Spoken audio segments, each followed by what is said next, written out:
Hi, I'm Rainer and welcome to my train room. Thought I would do something a little bit different. I've done a few of these cab rides before, but I just thought I'd show you a little more detail of what I'm doing today and add a couple of different angles to it. So we'll see how this goes. And I was actually prompted to do this because of a comment I saw in one of my latest videos by one of the viewers. And he was asking about a cab ride through the layout the way it is right now. So I thought, you know what, that's something I can do. And it's just another opportunity to play with trains and cameras. So why not?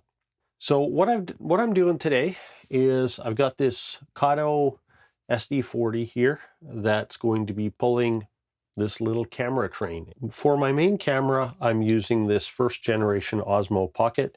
It's a little gimbal head camera, shoots really great video, and it keeps it nice and steady. Now what I've found is if I use it as a forward-facing camera and don't have something running in front of it, it seems to hunt for focus sometimes, and it will kind of get caught off one side or the other. And I found that if I pull it behind a locomotive, it's got a little bit of something to kind of stay centered on, and it seems to behave a little bit better.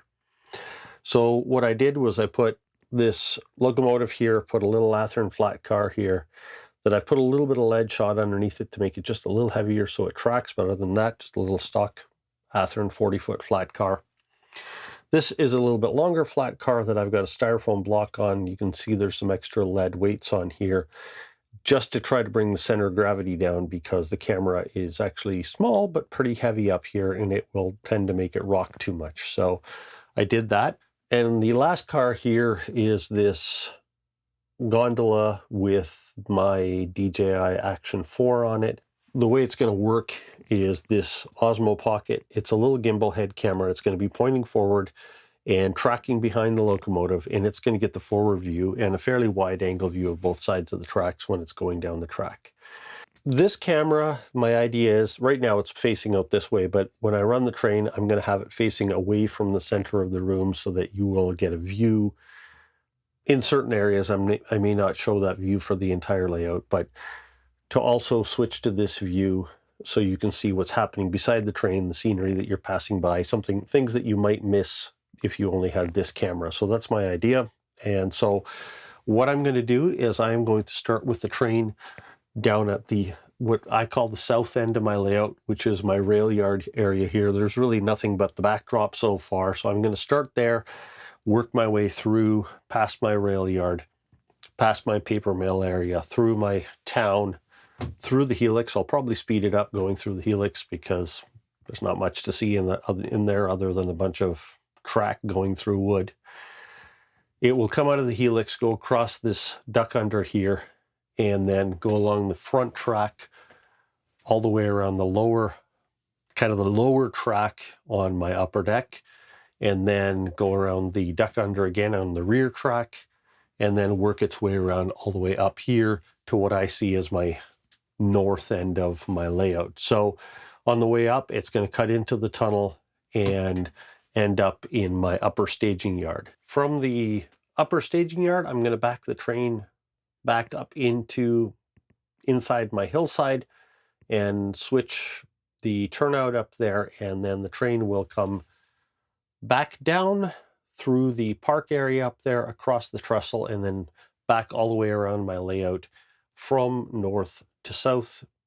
Gives you a different view looking at things from the opposite direction. At the same time, I'm going to flip this camera around once it comes out of the tunnel so that, again, it's watching the wall rather than just the middle of the room as you're going around.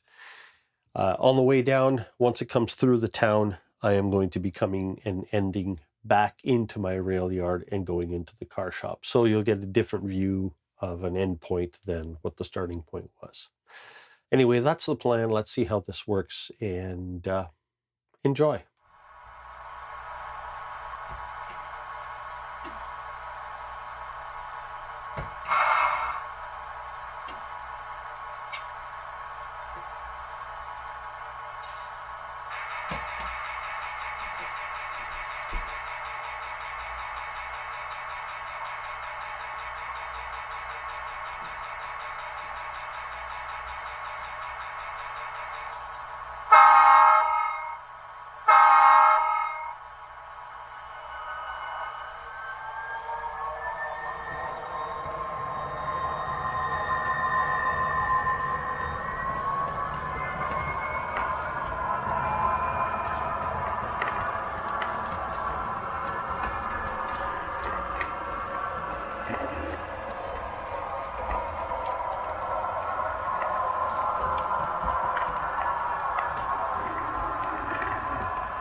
So that was the upper staging, or the north end staging, where the train stopped. Since then, I've backed it back up inside this hill or mountain and past the first turnout or switch inside that mountain.